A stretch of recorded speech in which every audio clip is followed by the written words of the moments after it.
What is going on, my fellow champions at a realm? Today we're going to be going over the Great Draco's Barik gameplay. Alrighty, so before we get into the game, we're going to go over a few little things. I actually haven't done this in a couple of my videos, but I want to start doing it again. Basically, just giving a little little note here, and so they can pause the video, read it all, and just kind of absorb this little bit of information, right? So the Champions Barrack, of course, right? Your role for this game as primarily you're going to be the point contest, as well as an enabler. An enabler basically is you're going to be a person on the team that's going to help your teammates do things, whether it's through you eating damage for them, whether it's you shielding so they can peek a certain angle, whether it's you shielding so that you can deny an angle, right? All these little things that you can do, whether drawing attention to yourself so they can go on a flank, weird stuff, right?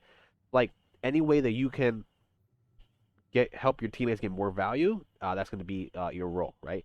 The map is Ascension Peak. In general, this map is good for main tanks. I don't really think there's a main tank that just struggles on this map. I feel like this map is one of those maps where it's like any tank can play main tank as long as they're not hard countered, like Torvald versus Makoa, where Makoa could just hook Torvald in, you know? It's like, even if it's Term will be okay because he still has utility to keep himself alive, you know what I'm saying? But like, this map, usually you can kind of get away with almost any main tank. So yeah. Your ult for this game, you really don't have any ults to counter. So what I would say is you would use you would use your ults to preserve you and your team. Whether it's to like just slow the team, an enemy team down when they want to be aggressive, whether it's you want to just keep yourself alive, so you want to dome, like your shield's down, you need cover, you're not in cover, you want to dome, right? Whether you're cutting off really important angles, things like that. Just use it basically as a second shield that it has a crazy turret in the middle, right? Your buys for this game, pretty simple. It's going to be Caught Brazil. Obviously, they got a little bit of CC on their team. You don't want to be getting caught out. Haven, because most of the heavy hitting damage is going to be direct. There is a little bit of blast damage, from the Leon as well. The Vor. Everybody can do a little bit of blast, but primarily Haven's going to be your biggest worry. And your last card's going to be filler. Basically, you just react to what you think you really need at the end of the game, and you buy that. Your counters for this game are going to be Vor and Grover Cripple. The enemy team doesn't really have a good way of dealing with you, but Barik, especially if you run like a bowling ball build, or just if you run failsafe in your builds, they are going to be looking to stop you from getting that proc off, right? So keep that in mind. Those are going to be your biggest threats this game. So without further ado, we're going to get into the gameplay. All right, bam. 01201. Okay, so you're number one for this game. We're going to speed up a little bit so I can get a little bit closer to the action.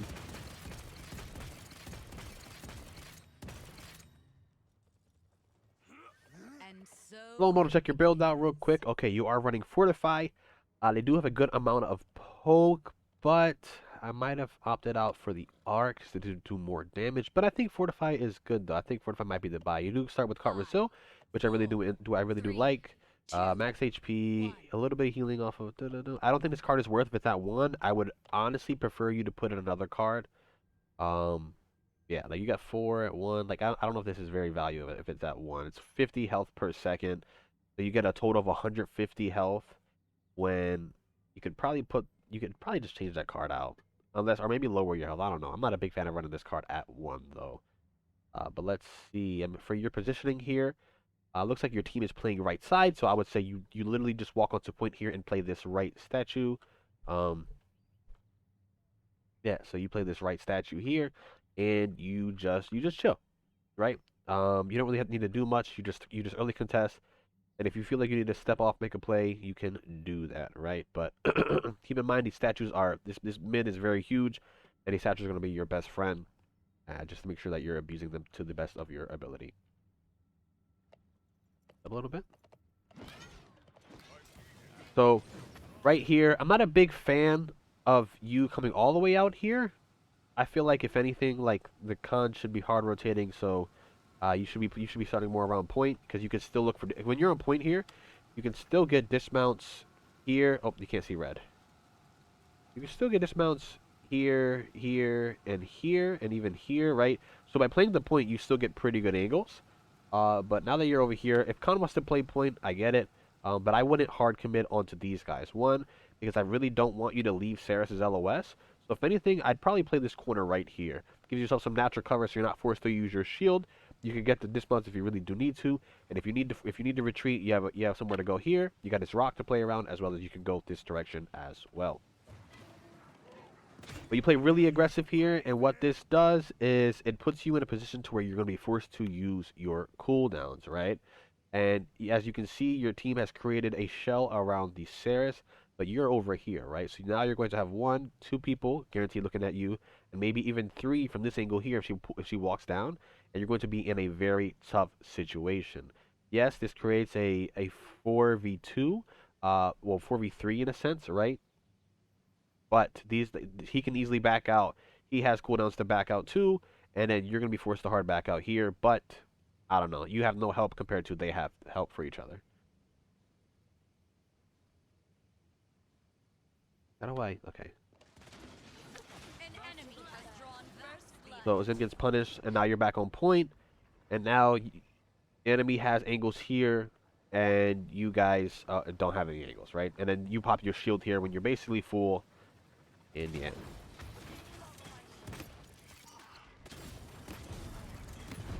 You block that dash, which is pretty good. Make sure not to take too much damage though. Make sure you're playing the cover here. So there was really no reason to dash there. You could have just walked in. You got to keep in mind that your dash is very important.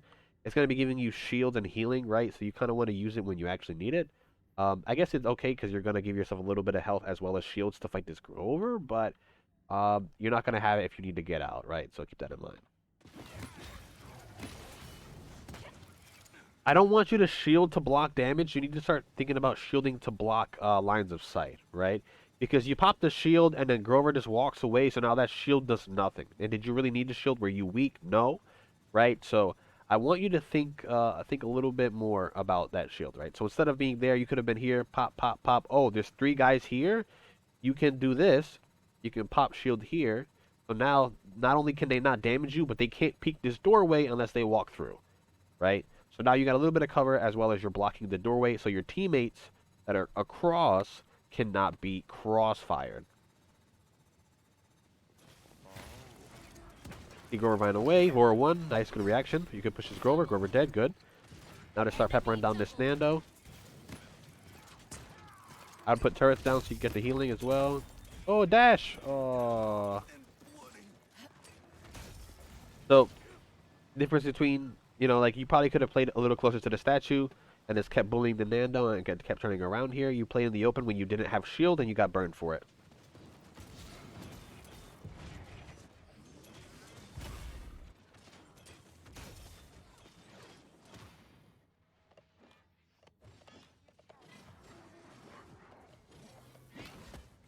Alrighty, you're trying to make it in for a retouch, and you barely make it. This is actually pretty huge, right? So one thing you need to keep in mind here is that you do not need to stay on the point here. You've gotten the contest, right?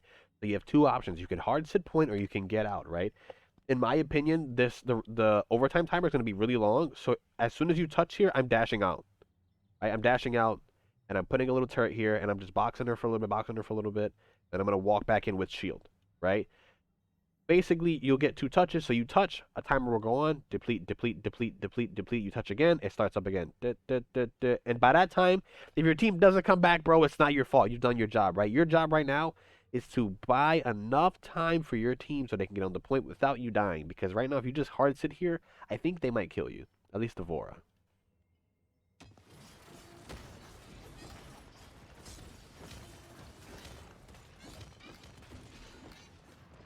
Keep in mind, your shield is going to be your most important CD here.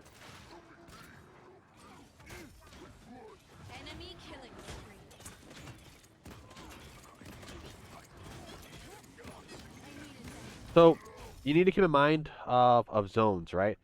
If your Khan's going to be on the point, right, you can probably play right here, right? If he's not going to be on the point, then you can play on point, things like that, right?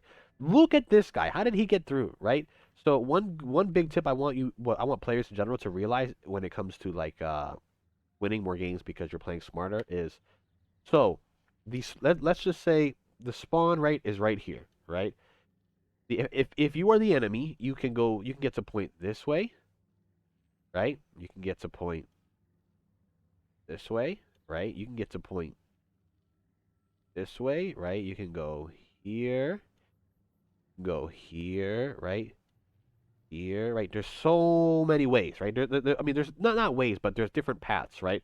But what people don't understand is like one person can like watch multiple angles, right? And you have 5 people, so there's 1, 2, 3, 4, 5. There's 6 possible ways of going, and one person can watch multiple angles, right? So in our reality, you have all these angles, right?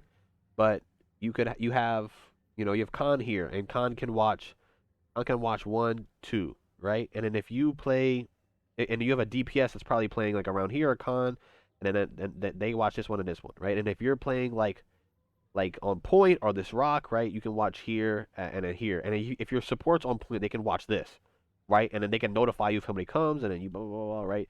But right here, what's going on is you and Khan are looking this way. Hold on, I'll use a red one for this one, or like purple. You guys are looking this way, right? Get thick so you can see. So no one's watching left, and that's how Nando gets through. And now Nando's not only contesting, but he's on your support. And if he kills your support, or at least forces him out so that your support can't heal y'all, you guys become vulnerable up here. So always make sure that you need to pay attention to where people are watching, so you don't watch that similar angle. So now they got OT. Now you're getting shot in the back. Now you got to deal with everybody coming in as well. They're gonna ult keep Nando alive. Right now, you guys are actually winning this fight.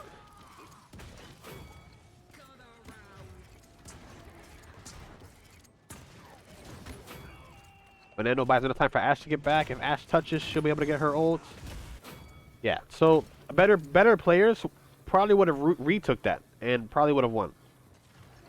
Right? And I know it's like, oh, well, they're not better. But, like, you need to be practicing, right? You need to be playing and practicing as if you want to get better, right? This is why you're VOD reviewing with me, because you want to improve at Paladins, right? So you need to be thinking in the mindset of a better player, right? So you need to be thinking that if these guys were better, would they have won that? Absolutely, because no one, the Nando should never get a retouch that way, that easy, because a good Nando will just touch, get off, touch, kill your support. You know, like he doesn't even have to commit as hard as he did. He could have just touched and got off and bought his team some time. The Vora respawns, he touches again, then he full commits on your support. People walk in, and Vora comes in late. Blah blah blah blah blah. Things happen. People die. Let's speed up a little bit. So at this point in time, I really like when tanks take high ground. If your Khan's not going to do it, I would think maybe you should do it.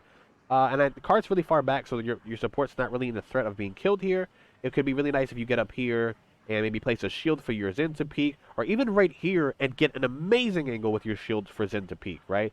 Because let's say if we're here, right, and you give me this, oh, this is not the drawing tool, and you give me this big shield, and I'm Zen. Look at all these angles, that I get. Bam, bam, bam. Like I see all 3 of them. And vice versa for the other area. I'm here. Imagine you give me a shield in this corner here. I'm Zen. I can see this way. I can shoot this. I can shoot this. I can shoot this. I can shoot this. And this is where being an enabler comes in, right? Taking important parts of the map and enabling your team to do things, right? And understanding, like, high ground is usually very strong. This is high ground. You want to take this, right? You want to control it rather than your enemies controlling it. You do walk in here, you shield. So right here, you're drawing a lot of attention to yourself with your shield. I would honestly look for an ult. So you need to think here where would be most valuable.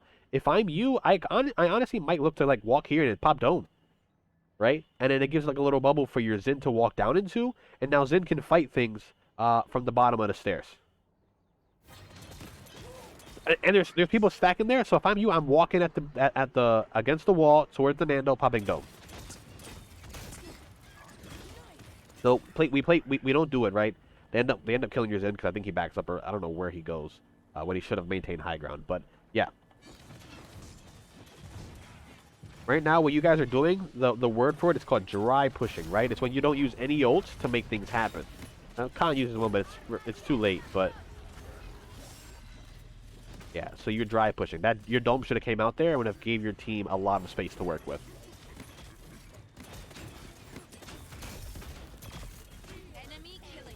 Big dead. That's just staggering. You need to die a little quicker there. When your team starts wiping like that, either you full retreat or you die. Do not stagger.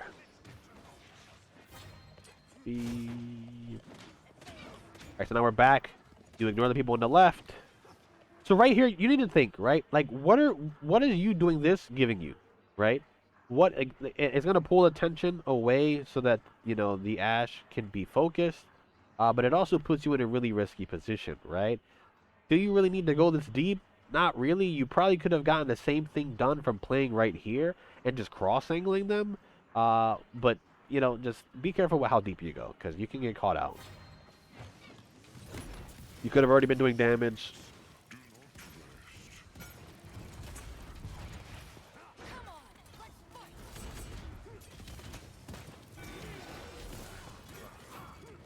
Down overcommit, gets punished for it.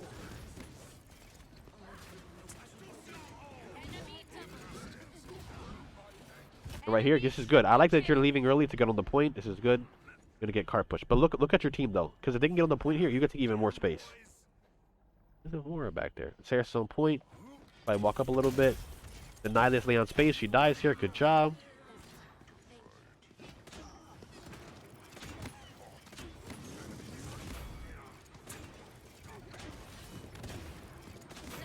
Nice.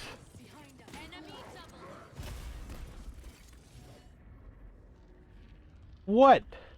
Please tell me what was the point of the shield? You know what I'm saying? Like, now you're not gonna have shield for a long time, where you could have maybe peeled for a teammate in the backline with shield, things like that. But like shields like this can't happen. There was no reason to pop it. Seems nitpicky, but could save a life.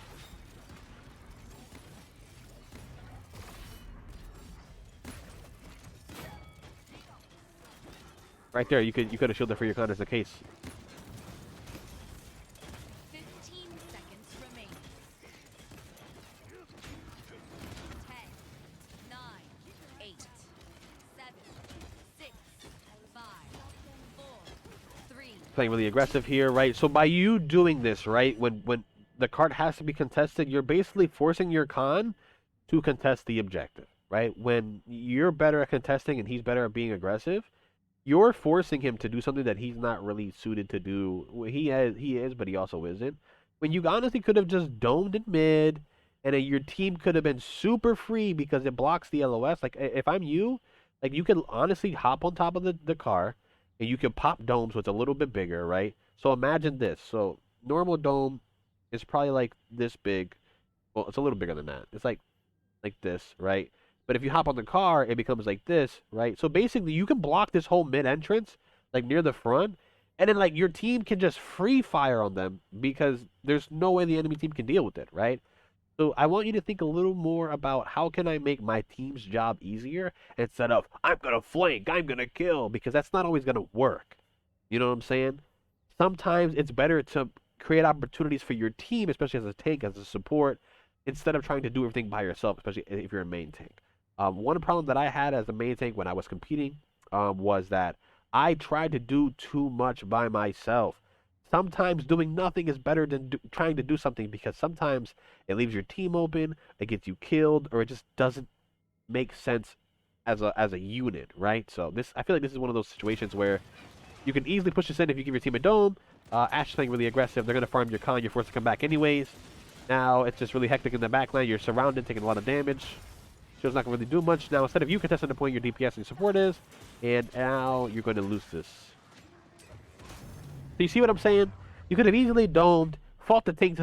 You could have fought Ashe and Nando together. But you don't, and then you fall apart. Do things as a team. Even though you don't know what your team's going to do by doming there, it's like a universal symbol. Like, hey, this is our area, right? This is our spot. They can't walk in unless they want to get burned. You know what I'm saying? Like, take advantage of that.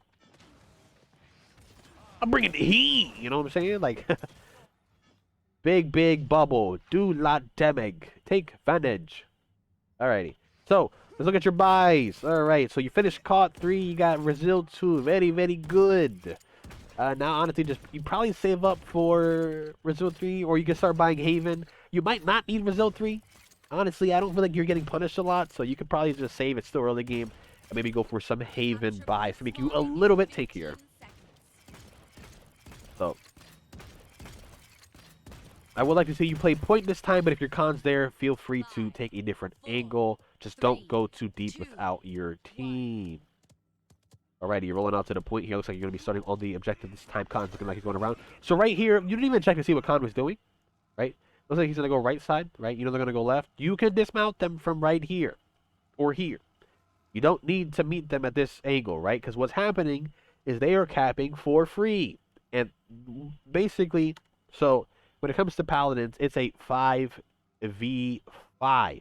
But if you don't have a main tank or if you're not playing the points, what happens is this 5v5 becomes a 5v, da-da-da-da, boop, boop, boop.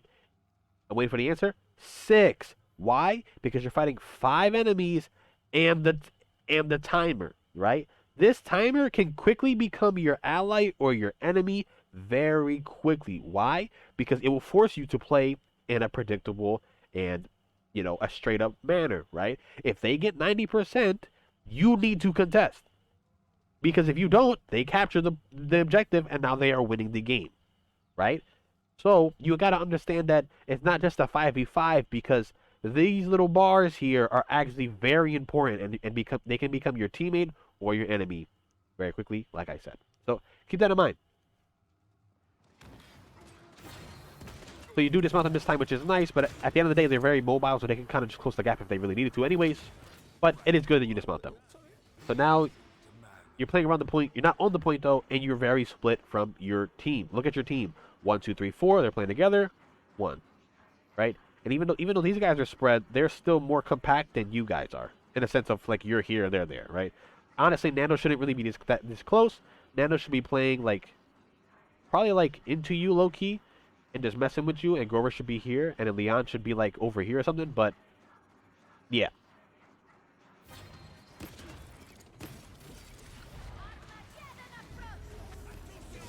He's gonna dash. He wasted her ult there. You don't here. Good dome. You see Ashe jump up, look to where she's going so she doesn't stun you.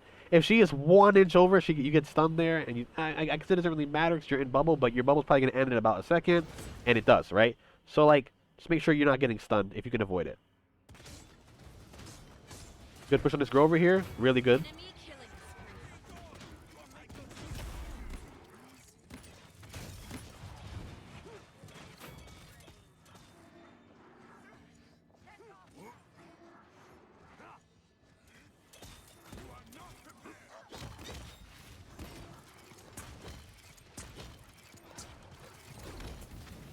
Okay. So you're zoning really aggressively here.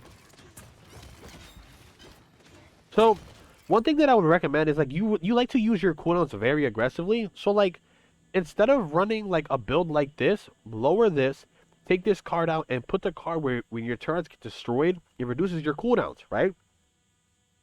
And then you can run arc so that you get your turrets more, and then you'll get you'll have your CDs all the time, right? Especially against people like Nando and Ashe, where they really can't avoid hitting your turrets if you play around them. You can really abuse the fact that, and as well as, like, you know, like Laura, because their things are so big, you can abuse the fact that they're gonna hit your turrets no matter what. They're gonna break them, and they're gonna give you your CDs back. So what you can do is you can shield really early, you know, put a turret down right after your shield. Fight, fight, fight, fight, fight. By the time your shield runs out, the turret breaks. It's going to reduce the cooldown. Put another turret down. It breaks, and then you get your shield right back. You know? So I feel like you could use a more aggressive build in that sense. And if you don't know what build that is, you can take it from me.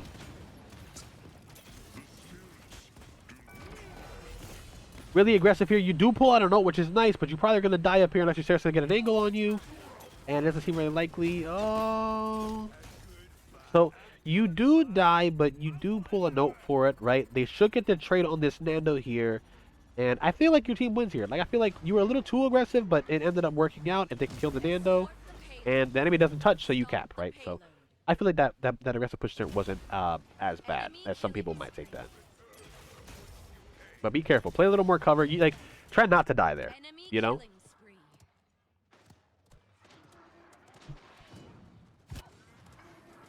Let's see where you go. High ground, high ground, high ground, high ground. Oh, you're going to take space? Let's go.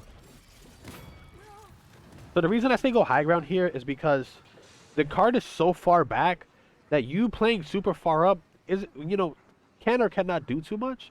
Especially since, like, people could still take this, right? Like, let's say, like, if you don't pay attention, like, Ashe could quite frankly just dash up here, and then get up here for free, and then Vor can come up here, and then now they're here, right? So I would say like being up here is not bad, but maybe take the space just in case. Nano's gonna have to back up here. Keep applying pressure on him. Let's go. If you're gonna play up, play up.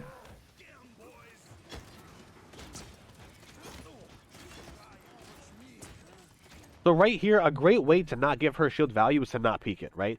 When her shield is up, there is no way that you're going to hit her, so don't peek. You know what I'm saying? Do not peek, because her shield gets value when it blocks damage and allows her to shoot.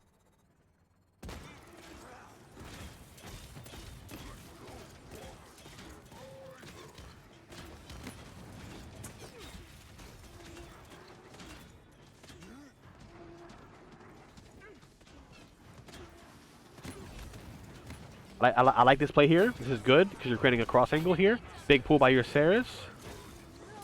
Look at the Leon first. Nice. Look to block the dash. It's going to get blocked anyways. You're good. So right here, instead of walking at this, what a good thing would be to like let your Ceres like kind of just play off of point like here, and get so she has an angle to heal everybody, and you push the cart here. Because you holding it in front of this door is not going to do much because there's 3 other doors.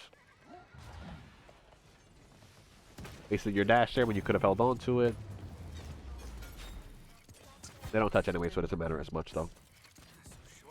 So you buy Rejuve instead of Haven. Don't know. Rejuve's just not as strong as it used to be anymore. I would say...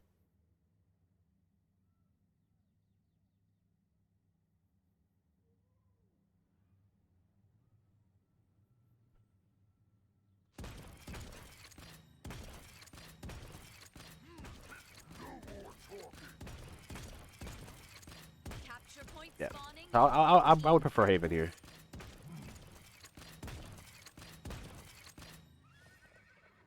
Five, four, three, two, one.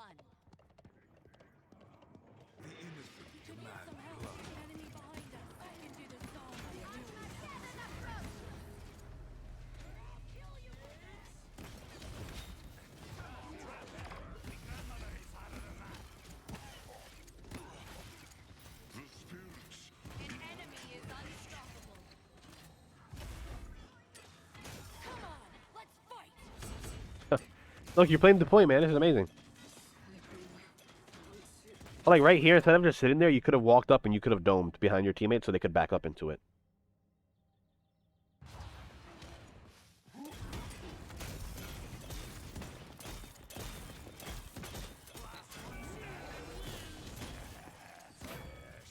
Nice, good pick. Enemy killing spree.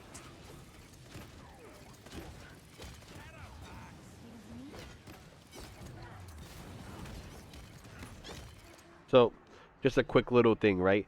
The difference, right, between this shield, right, and a shield like this is that to do damage to someone back here, you need to peek in front of your shield, where a shield here, you could just peek like this, right? So keep that in mind. When you're putting shields down, take 2 steps forward and put it here, and it becomes a 10 times better shield.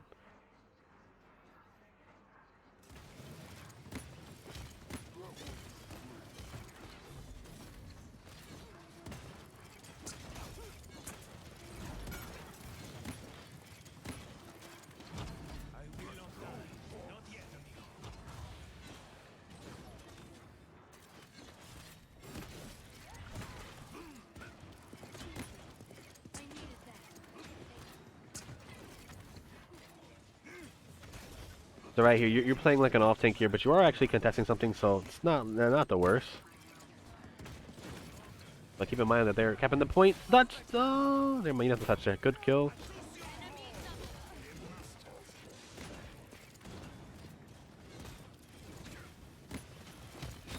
Enemy killing Yeah, spree. you're kind of all over the place, right? Um, I really would like to see you play point and Con play off a little more. But I don't know what's going on. Whether it's just you're just not there, or he just won't leave. Like it feels really weird. Defend the payload. Attack.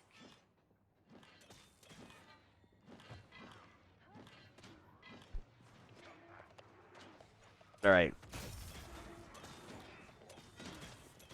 Take high ground. This is good. Where's the Leon out? Oh, he dropped down. That could actually get you killed. Nice. That shield doesn't do anything. Do not feel forced to play it. It's a bad shield. Also, audio cues. That Mora was back there for a bit. You probably could have turned on her. You dash past the Nando. Shoot him in the back. Shoot him in the back. Don't just ignore him. Kill him. No. No, no, no. Stop with the shield. Stop. Walk up using natural cover. Then you can walk this way or even this way. Heck, I don't care. And then put a shield farther up. Take space. Use natural cover. Those are two very important things. One quick thing that I'll run through real quick is resource management. This is a resource, right? So you got HP, you have NC, which is natural cover, and then you have CDs, which is cooldowns, right? These are all resources. Obviously, your health is a resource to where once it runs out, dead, right? So it's very important. You don't want to have to be forced to use this, all of it at least. You want to use a good bit, but not enough, right? Natural cover can't be broken, can't be countered, right? In a sense, cooldowns really good, but you can only get them for a certain amount of time, and then once you use them, they're down for time as well, right? So you should be using natural cover for the most. Then you should be using a little bit of your HP, and then your CDs, right? Or honestly, you could go the other way. You could go like CDs, and then when that runs out, your HP is your only resource, right? But if you use these really well, this should never get dangerously low. Unless you get hard focused and they drop 5 ults on you, blah, blah, blah, things like that. But you need to be abusing natural cover a little bit more. So that you're not forced to use your CDs as early.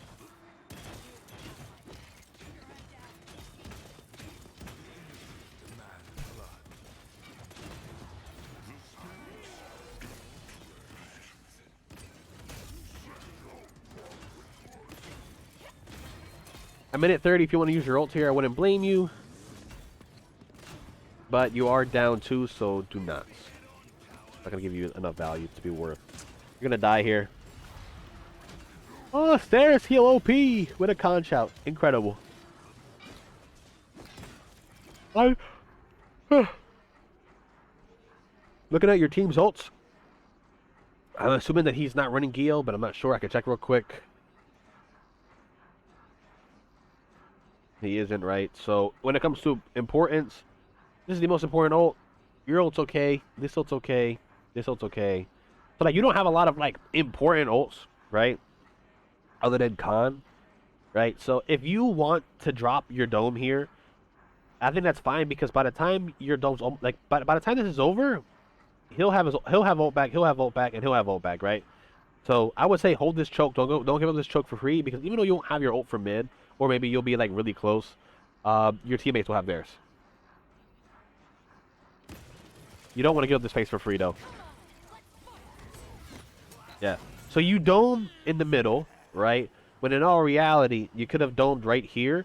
You could have got the same, almost the same bubble, just not as like in mid, right? And then you could have blocked. You could have blocked this and this at the same time. Maybe even a little bit of this, right? If you dome like right here, right? And then you can block LOS. So now, when that Leon gets up here, right? Oh no, I can't shoot their backline. Oh no, I can't shoot their backline. Bubble's blocking it. Oh no, I have to like hard peek like this, but then Sarah's out of LOS, right?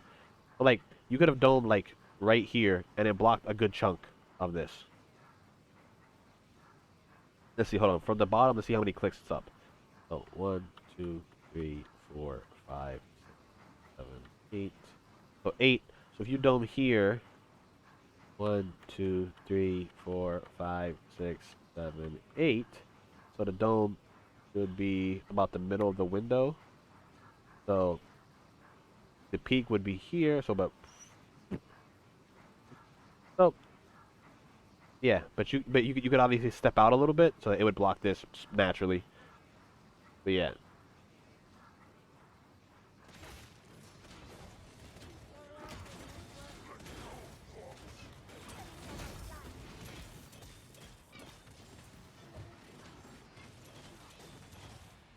That shield could be better. Instead of making it flat, angle it. Angle it this way. So now you block her and you block this. They have to wide swing you to shoot you. If you put it like you did, they don't have to wide swing. Cover as many angles as possible. Dead. Team needs to reset here.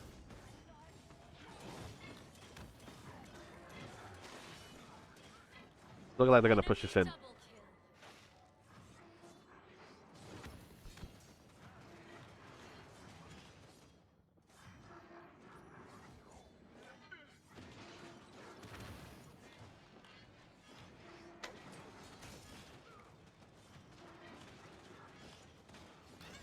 30 seconds remaining. Enemy killing spree. Keep in mind where you're playing. No natural cover. You're too deep. Too deep. Back it up. Back it up. You're forced to use shield here because you don't have nothing to cover your you know, your body.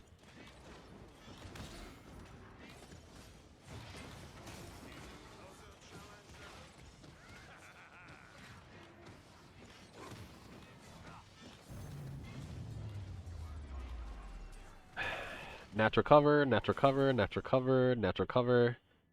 You have all these locations, right, that you can sit in that you could block damage, but you chose to stand here. You know? Any of these would be better. Obviously these are the ones I would choose. This one's a little like but yeah, use natural cover. Capture point spawning in 15 seconds. You bought Haven, I like him. Just wish you would have bought it earlier. 5, 4, 3, 2. Okay. Playing really aggressive left. She gets good damage into you. Now they might actually get focused down by the Vora. Lose in, you're down one. I'd stay on the point here probably. Yeah, you're gonna die. I don't see you getting out of this. Yeah, I would have just died on the point if I were you. You guys, you kind of just run in. Like, you gotta take time to, like, take in the situation, where the enemy's at, right? So you can play it appropriately. There's no reason to be taking that much damage that early, you know? Like, take it slow, man. This is a map that caters to main tanks, and you're not allowing it to. Playing way too fast.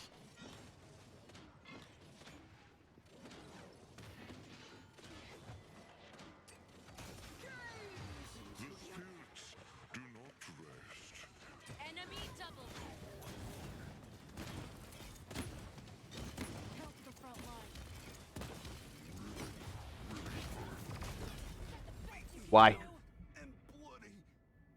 I don't know. I guess there's something you could do there.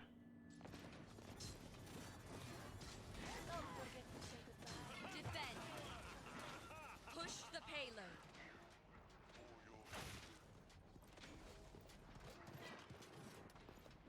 payload. Also, contesting the point into that Nando will give you more credits, therefore you'll be able to buy more things. Keep that in mind. So like early on, you could have been abusing that. You shield this, and you don't really get any angles to shoot from, and you don't really block any important angles, so... Wasted shield. Enemy killing spree.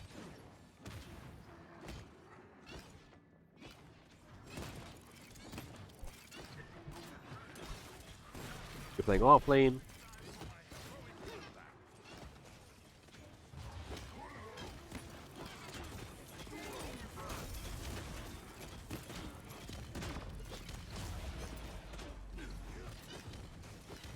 You might have to dome here. You might have to dome here. I would have domed like here, just right away, because it would have blocked LOS from shooting. But you eat the Leon ult. Now they're gonna play really aggressive on you because they know they can kill you, so that dome doesn't matter. They're gonna Nando ult to each other alive, and yep.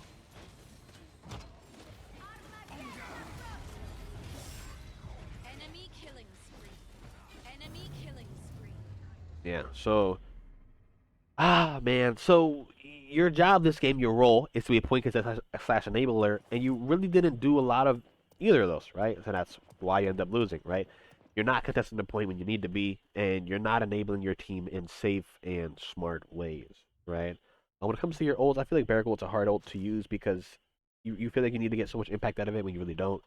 Honestly, blocking angles and stuff like that is just easily as good, right? So you got to keep that in mind. Your build was okay, but in my opinion, you could have went with a more aggressive build because you like to play more aggressive, and something like maybe like this would be pretty good for you. You'll get a little bit of bowling ball, right? Get the resets off this, get a healing, and then your turrets getting destroyed will give you reduced cooldowns. That means more shields, that means more boots, that means more turrets, right? So, yeah, man, I would say give a build like that a try. Maybe even one like this. I don't know. Depends on how you feel. This is what I like personally. When I make builds for characters, I think about what is their strength, right? And how can I play more around their strength? Barik is really good at doing damage and being aggressive, right? So I want a build that will keep me being aggressive and will benefit me for playing in that way, right? So yeah, with all that being said, man, I really do hope you enjoyed this VOD review, and I look forward to reviewing you again. If anybody else wants to get their games looked at, you can contact me in Discord in my server or at Apache hashtag 2456. You can also comment down below on the YouTube video, the match ID, your name, your goals, things like that when it comes to the game.